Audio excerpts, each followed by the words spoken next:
Hello students. So let us do physical properties of haloalkane and haloarine. This video will be the second part of chapter number 10 class 12th.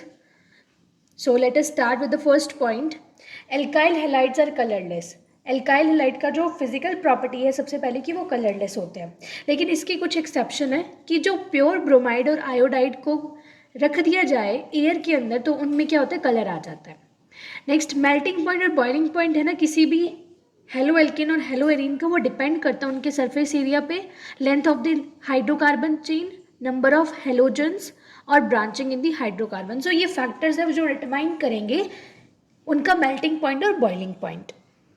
So in factors के लिए हम क्या कह सकते हैं कि जो बॉइलिंग पॉइंट है वो डायरेक्टली प्रोपोर्शनल होता है surface area of the molecule. मतलब अगर सरफेस एरिया बढ़ेगा तो बॉइलिंग पॉइंट बढ़ेगा, और बॉइलिंग पॉइंट डायरेक्टली प्रोपोर्शनल है वंडरवल फोर्सेस के। और मतलब आप क्या कह सकते हो कि जो बॉइलिंग पॉइंट है वो सरफेस एरिया के डायरेक्टली प्रोपोर्शनल है वंडरवल फोर्सेस ऑफ इंटरमॉलिक्यूलर अट्रैक्शन। सो ये वंडरवल फोर्सेस क्या होती है, वीक फोर्सेस होती है, इनके भी डायरेक्टली प्रोपोर्शनल है क्या, boiling point. Next boiling point increase होगा, increase in the length of hydrocarbon chain. मतलब अगर जितनी हाइड्रोकार्बन की चेन बढ़ेगी ऑब्वियसली सरफेस एरिया बढ़ेगा, तो उसी अकॉर्डिंग यही ऑर्डर चलने वाला है। नेक्स्ट कि बॉइलिंग पॉइंट है वो इन्वर्स होते हैं ब्रांचिंग के। अगर ब्रांचिंग बढ़ेगी तो सरफेस एरिया कम हो जाएगा, ठीक है। तो बॉइलिंग पॉइंट किसके डायरेक्टली प्रोपोर्शनल होते हैं, सरफेस एरिया के। और यही अगर ब्रांचिंग बढ़ जाएगी तो सरफेस एरिया क्या होएगा, कम होएगा। तो ये इन्वर्स रिलेशन होता है। तो हम यहाँ पे क्या कह सकते हैं, ब्रोमोपेंटेन और 1 ब्रोमो 3 मिथाइल ब्यूटेन की अगर हम बात करें तो इसके अंदर किसका बॉइलिंग पॉइंट ज़्यादा होगा। बॉइलिंग पॉइंट का ऑर्डर क्या होगा कि ये बॉइलिंग पॉइंट ब्रोमोपेंटेन का ज़्यादा होगा और 1 ब्रोमो 3 मिथाइल ब्यूटेन का कम होगा। वाई, बिकॉज इसकी सरफेस एरिया ज़्यादा है। ऐसे क्वेश्चंस आपको बोर्ड में देखने को ज़रूर मिलेंगे। Next factor, boiling point increase with the increase in the number of halogens. जितने ज़्यादा हेलोजन होंगे उतना ही ज़्यादा बॉइलिंग पॉइंट बढ़ता जाएगा। तो ये वाला भी done. Next, generally the melting point of para isomer is higher than that of the corresponding ortho and meta isomers. very important, this is a star point। ऐसे क्वेश्चन बन सकता है कि पैरा और जो ऑर्थो आइसोमर होते हैं किसी भी स्ट्रक्चर के, उसमें से जो पैरा आइसोमर होता है उसका मेल्टिंग पॉइंट ज़्यादा होता है। क्यों? क्योंकि पैरा आइसोमर में क्या होती है, ज़्यादा सिमेट्री होती है, it is more symmetrical and molecules pack closely in the crystal lattice. और उसकी क्रिस्टल लटाइस के अंदर क्या है, जो मॉलिक्यूल की पैकिंग है वो काफ़ी ज़्यादा क्या होती है, क्लोज होती है। इस वजह से पैरा आइसोमर को हम ये बोलेंगे कि ये मेल्ट करेंगे at higher temperature because of strong forces of attraction. फिर बात करते हैं डेंसिटी की। जैसे जैसे साइज बढ़ता जाएगा डेंसिटी भी बढ़ती जाएगी। फ्लोरो से ज़्यादा क्लोरो की, देन ब्रोमो की, देन आयोडो की। तो जो हेलो एल्केन्स होंगे, हेलो एल्केन्स की जो डेंसिटी है उसका ऑर्डर यही चलने वाला है। Next comes the dipole moment. Dipole moment is represented by mu. Mu is equals to q into d, charge into distance. तो आप ये देख सकते हैं कि जो म्यू होता है उसका ऑर्डर क्या रहेगा, क्लोरो से ज़्यादा, सबसे ज़्यादा क्या होगा, क्लोरो एल्केन का, then fluoro, then bromo and then iodo. तो ये डाइपोल मोमेंट का ऑर्डर चलने वाला है। Dipole moment for halo arenes will be fluoro, chloro, bromo and then iodo. C6H5 represent the benzene ring over here. Mu for fluorine is the lowest due to its small size. जो dipole moment होता है fluorine का वो lowest रहेगा because of its small size, ये reason है।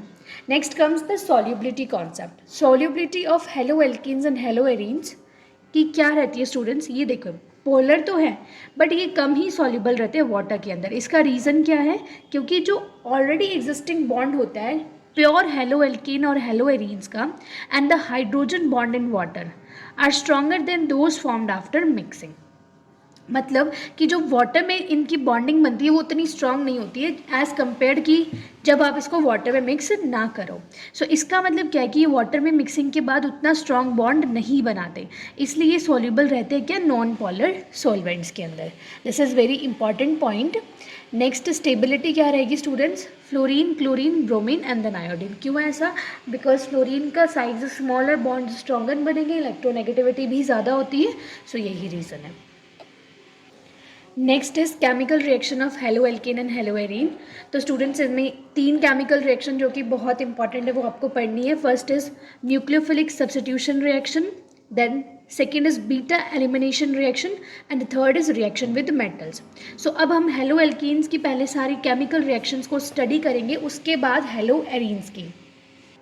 Nucleophilic substitution reaction से ही समझ आ रहा है कि यहाँ पे कोई न्यूक्लियोफाइल आएगा और वो सब्स्टिट्यूशन करवाएगा। So what is nucleophile? Means ऐसी स्पीशी जो कि न्यूक्लियस लविंग है। न्यूक्लियस पे कैसा चार्ज होता है? Positive. So nucleophile will carry a negative charge. आप बोलोगे कि न्यूक्लियोफाइल के पास कौन सा चार्ज होता है? बिल्कुल नेगेटिव चार्ज होता है। So they can be electron rich, neutral और नेगेटिवली चार्ज स्पीशीज आप बोलेंगे इसको। सो द रिएक्शन इज, कोई भी एक सबस्ट्रेट है मान लो हेलो एल्केन का, ठीक है, और एक रीएजेंट आया OH which is a nucleophile.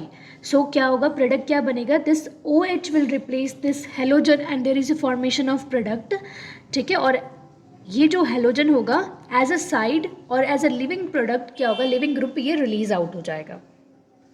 सो ये एक न्यूक्लियोफिलिक सब्स्टिट्यूशन रिएक्शन का एक एग्जाम्पल है। अब स्टूडेंट्स इसमें जो मैकेनिज्म है न्यूक्लियोफिलिक सब्स्टिट्यूशन रिएक्शन में वो क्या होता है? हमें 2 मैकेनिज्म पढ़ने हैं, SN1 एंड SN2। जो SN2 मैकेनिज्म है वो पहले पढ़ते हैं हम। Like we have taken a halo alkane, ठीक है, और यहाँ पे ये क्या है? न्यूक्लियोफाइल है। This is nucleophile. When this nucleophile is reacting with this particular species, there is a formation of a transient phase और ये हाईली अनस्टेबल होगा, ठीक है। OH क्या होगा? बॉन्ड बना रहा होगा एंड Br एक लिविंग ग्रुप की तरह साइड में रिलीज हो रहा होगा।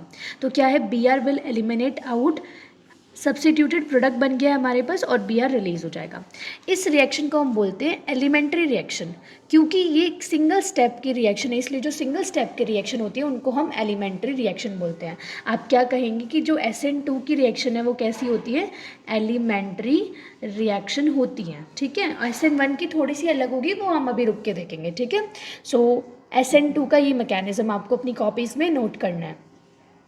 अब स्टूडेंट्स इसकी क्या ऑब्जर्वेशन है SN2 रिएक्शन की, वो हम नोट करते हैं।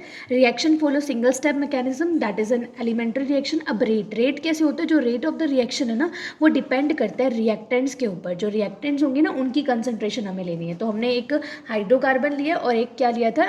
न्यूक्लियोफाइल लिया था OH, ठीक है। उसकी कंसंट्रेशन पर डिपेंड करेगी। मॉलिक्यूलैरिटी कितनी है? 2। दैट इज वाई इसको हम बोलते हैं क्या? SN2 reaction. मॉलिक्यूलैरिटी मतलब यहाँ पे 2 मॉलिक्यूल्स पार्टिसिपेट कर रहे थे ना, इसलिए इसकी मॉलिक्यूलैरिटी 2 हो गई। Rate of the reaction depend upon the concentration of halo alkane as well as a nucleophile, क्योंकि इसके कंसंट्रेशन पे भी डिपेंड कर रहा है और इस पे भी डिपेंड कर रहा है। हेलो एल्केन पे भी डिपेंड करेगा एंड न्यूक्लियोफाइल पे भी डिपेंड करेगा। Accompanied by inversion of configuration, this is very important. यहाँ पे कंसंट्रेशन लिख दिया, कॉन्फ़िगरेशन आएगा और इसको बोलते हैं वॉल्डेन इन्वर्जन। ऐसा क्यों? भी हम इस पॉइंट को भी हम स्टडी करेंगे। This is very important point. So order of reactivity of various halo alkane, various halo alkane की रिएक्टिविटी क्या रहेगी? इसमें जो हेलो एल्केन आप लेंगे उसमें 3 डिग्री से ज़्यादा 2 डिग्री, देन 1 डिग्री, लास्ट में मिथाइल हैलाइड सबसे ज़्यादा रिएक्टिव होगा। रीज़न ऐसा क्यों होता है? ऐसा इसलिए होगा क्योंकि यहाँ पर क्या होती है? Steric hindrance. There is steric hindrance, क्योंकि हमने अगर मैं इसकी स्ट्रक्चर बना के देखे थे, हमने ऐसे देखा था, देयर वॉज H एंड यहाँ पे क्या था? Br प्लस OH की रिएक्शन हो रही थी, ठीक है। सो साइड प्रोडक्ट क्या बन रहा था? एंड में हमारे पास प्रोडक्ट क्या बन रहा था? देखिए इनकी कन्फिग्रेशन क्या हो गई? इन्वर्ट हो गई है ना। OH Br था तो Br की जगह पे क्या आ गया? OH आ गया। सो यहाँ पे क्या होगा कि ऐसा माना जाता है कि जब ये OH रिएक्ट कर रहा होता है इस हेलो एल्केन के साथ, तो उस समय उसको स्टेरिक हिंड्रेंस फेस करनी पड़ती है due to bulky alkyl group. Bulky alkyl group की अगर मान लो यहाँ पे आप 3 डिग्री लेते हो तो 3 डिग्री में क्या आएगा? CH3 आता जाएगा और CH3 आता जाएगा। तो ये CH3 कैसा है? बल्कि ग्रुप से। ये बल्कि ग्रुप्स क्या करते हैं? रिएक्शन में जो न्यूक्लियोफाइल आ रहा होगा उसको क्या करेंगे? एक तरीके से रास्ते में उनकी हिंड्रेंस बनेंगे, तो इस वजह से क्या है 3 डिग्री उतना रिएक्टिव नहीं होता। और 1 डिग्री में हम देखेंगे कि 1 डिग्री में क्या होता है, सारे हाइड्रोकार्बन्स, इन हाइड्रोकार्बन्स की जगह क्या होता है, सिर्फ एच होता है। सो इस वजह से nucleophile attack the carbon bonded to the halogen from the rear side. ये ऐसा बिलीव किया जाता है SN2 के अंदर, ये जो हेलोजन से रिएक्शन कर रहा है न्यूक्लियोफाइल, तो ये रियर साइड से अटैक करेगा। एंड रियर साइड से अटैक करेगा तो पहले क्या आएंगे, ये CH3 और अगर यही एल्काइल ग्रुप होंगे तो ये तो बल्कि ग्रुप है, ये रिएक्शन में एक तरीके से हिंड्रेंस क्रिएट करेंगे। तो इस वजह से 1 डिग्री ज़्यादा रिएक्टिव होते हैं, फिर 2 डिग्री एंड देन लास्ट में 3 डिग्री। इस तरीके से इनकी रिएक्टिविटी रहती है, और इसी वजह से इसकी कन्फिग्रेशन को हम बोलते हैं inversion of configuration. Inversion of configuration होता है ये। So we have seen that in case of SN2 जो रिएक्टिविटी क्या रहती है, 1 डिग्री, 2 डिग्री और 3 डिग्री का ऑर्डर रहता है वेरियस हेलो एल्केन्स के अंदर, ठीक है। और ऐसा माना जाता है कि जो न्यूक्लियोफाइल अटैक करेगा carbon bonded to the halogen को, वो रियर साइड से अटैक करेगा, ठीक है। सो हम SN2 के बाद SN1 रिएक्शन को नेक्स्ट वीडियो में चेक करेंगे। Thank you for watching.